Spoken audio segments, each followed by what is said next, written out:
vai ter a quarta parcela, mas não de 600. Eu não sei quanto vai ser, 300, 400 reais. E talvez tenha a quinta. Talvez seja 200 ou 300. Até para ver se a economia pega.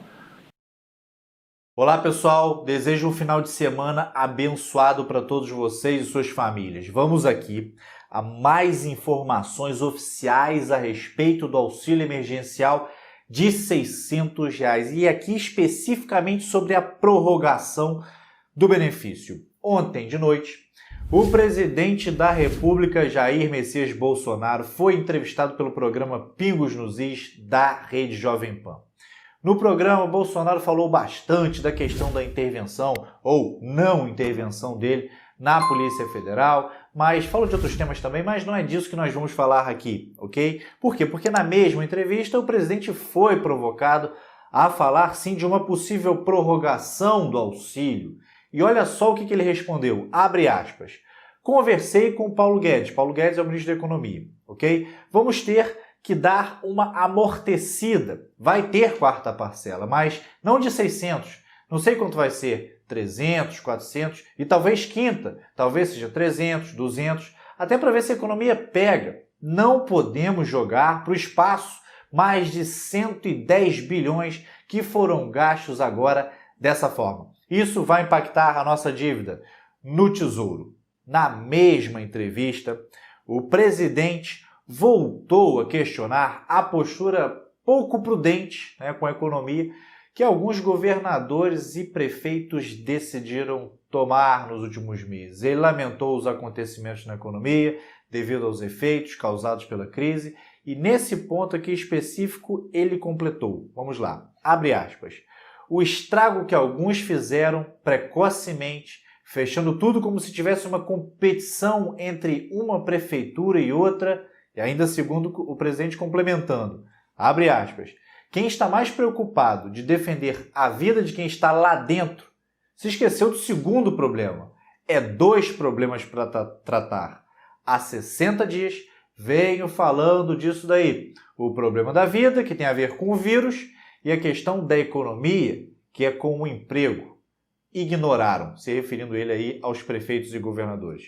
Com isso, o presidente faz aumentar ainda mais o coro de autoridades e políticos que já admitiram publicamente a extensão do auxílio emergencial de R$600 para mais meses, faltando ainda definir o valor do auxílio depois da terceira parcela e o tempo aí dessa prorrogação. Outro político que foi provocado a se manifestar essa semana sobre uma possível prorrogação do auxílio emergencial, e ele se manifestou nesse final de semana, foi o presidente da Câmara dos Deputados, Rodrigo Maia. A informação a seguir é da agência de notícias da Câmara, que restou o seguinte: de acordo com o presidente da Câmara dos Deputados, o auxílio foi fundamental para diminuir aí o impacto da crise nas famílias brasileiras, mas é necessário saber onde buscar recursos. E aí pergunta ele, de onde vamos tirar dinheiro? Vamos debater para ter uma proposta e levar ao governo para que a gente encontre pelo menos parte destes recursos na estrutura de gastos que estão mal alocados. Temos que tomar cuidado. Fecha aspas, ressaltou aí o Rodrigo Maia.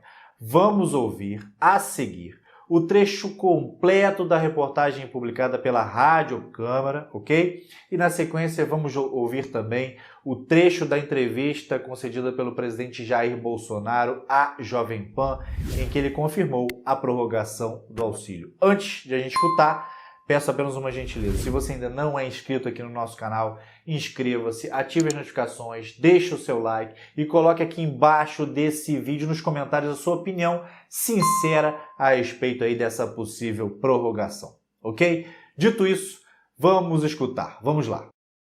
O presidente da Câmara, Rodrigo Maia, diz que tem a impressão de que no parlamento há vontade de prorrogar o auxílio emergencial aos trabalhadores informais e mais vulneráveis, em razão da pandemia da Covid-19, mas destacou que é necessário avaliar a origem dos recursos para o seu pagamento. Aprovado pela Câmara e pelo Senado, o auxílio emergencial de R$600 é uma renda emergencial básica por 3 meses para pessoas que ficaram sem rendimentos, como vendedores ambulantes, feirantes e outros trabalhadores informais. De acordo com o presidente da Câmara, o auxílio foi fundamental para diminuir o impacto da crise nas famílias brasileiras, mas é necessário saber de onde vai se retirar o dinheiro. a impressão que sim. Em que condições? Nós não podemos esquecer que o auxílio emergencial ele é fundamental. Se a crise continuar, ele vai ser tão importante como está sendo agora. Agora, da onde nós vamos conseguir tirar dinheiro? Esse é o nosso desafio. Eu já coloquei alguns parlamentares para estudar isso, para ter uma proposta que a gente possa fazer ao governo, que possa, se necessário for, continuar com o programa, mas que a gente encontre parte desses recursos na estrutura de gastos que o governo já tem e que muitas vezes está mal alocado. Rodrigo Maia também defendeu que os programas de ajuda financeira tenham mais efetividade e cheguem mais rápido aos setores que necessitam dele. Segundo o presidente, alguns recursos não estão chegando nas micro e pequenas empresas, por exemplo, e as médias empresas ainda não foram atendidas. Eu vou dar um exemplo para vocês. Você tem os hospitais públicos, as santas casas que estão atendidos com recursos. Você tem as grandes redes que têm capital de giro, já tem. E você tem um grupo grande de hospitais pequenos e médios que daqui a pouco não vão ter dinheiro para pagar, não vão ter capital de giro para pagar os seus funcionários. Então é uma área que já deveria ter sido atendida e tem muitas empresas médias, pequenas que não foram atendidas. Maia afirmou mais uma vez que é radicalmente contra a prorrogação dos mandatos dos atuais prefeitos e vereadores, já que não há previsão constitucional para esse caso. Ele reconhece que há necessidade de adiar a data das eleições, mas entende que essa decisão precisa ser tomada pelos líderes da Câmara e do Senado. Segundo Rodrigo Maia, 2 datas estão sendo discutidas nas eleições municipais, 15 de novembro ou 1º de dezembro. Da Rádio Câmara de Brasília, Luiz Gustavo Xavier. Você sabe que eu ando no meio do povo. Né? O que a grande mídia, aí, as televisões, alguns jornais, bate o tempo todo que eu estou rompendo o isolamento social. Eu tenho que ver como o povo está. Como tive na última vez aqui, Ceilândia, Taguatinga, depois tive em Cristalina também, tive em dois restaurantes aqui na pista, tive com o helicóptero das Forças Armadas, vendo a população por aí, tá certo? Ver como o povo, esses R$600, trouxe um alento. A gente esperava em torno de 30 milhões de pessoas, foram 50 milhões de pessoas, né? Vezes R$600, deu mais de 30 bilhões, porque teve gente que recebeu o dobro disso aí, por exemplo, a mãe solteira, e evitou que chegasse o desespero junto à população. Nós começamos a semana a pagar a segunda parcela. Aí daqui uns 30 dias começamos a pagar o que seria até o momento a última parcela. Então conversei com o Paulo Guedes que nós vamos ter que dar uma amortecida nisso aí. Vai ter a 4ª parcela, mas não de 600. Eu não sei quanto vai ser, 300, R$400. E talvez tenha a 5ª. Talvez seja 200 ou 300. Até para ver se a economia pega. Nós não podemos jogar para o espaço, né, mais de 110 bilhões de reais que foram gastos agora dessa forma. Isso vai impactar a nossa dívida aqui no Tesouro, né? E para ver se a economia pega, porque o estrago que alguns fizeram precocemente, fechando tudo, como se tivesse uma competição entre uma prefeitura e outra, né? Quem está mais preocupado em defender a vida de quem está lá dentro, mas se esqueceu do segundo problema. 2 problemas tinha que tratar. Há 60 dias venham falando isso aí. Há 60 dias venham falando isso aí. É o problema da vida, né? Tem a ver com o vírus, e a questão da economia, que é com o emprego. Tá? E ignoraram, ficaram 100% na vida. Quem está dentro de casa? Tive algumas pessoas aí que podem ficar dentro de casa, fica aí, né, botando vídeo, estou assistindo Netflix, já pedi uma pizza, estou tendo aula de francês. Agora a massa, como tive na casa de alguns, por favor, posso abrir a geladeira? O cara não tem pipoca dentro da geladeira, né? Tem lá uma garrafa de água da torneira dentro da geladeira. Está vendo o quê? Deus, vizinho. É isso que está acontecendo no Brasil. E se a economia chegar ao ponto tal de se arrebentar e não pegar mais, que tudo tem um limite. Se todo dia eu tiro um grão de feijão do teu prato, né? E vai chegar um dia na cama, igual aquela parábola do sapo fervido. Você não vai sair mais de lá. Agora, é muito bacana falar fica em casa, é lindo, né? Cuide da vida, não sei o quê, mas a massa da população, os informais, de outro lado, está crescendo.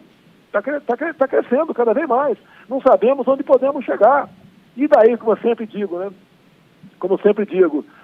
Pode chegar num ponto tal de não ter como reverter mais. E nós sabemos que uma esquerda abre no mundo todo, não é neurose de 64, neurose de 35, de 22, de 49 na China, de 59 em Cuba. Não é uma realidade. É o único, acho que um dos raros países do mundo que um partido chamado Partido Comunista do Brasil fala em liberdade. Realmente é o que eles perseguem, é o fim da nossa liberdade. E um povo com fome, um povo sem esperança, se acreditando nos poderes da República, nos políticos, nos juízes, tá certo? É um povo aí que age sem razão. É isso que a gente tenta evitar o tempo todo.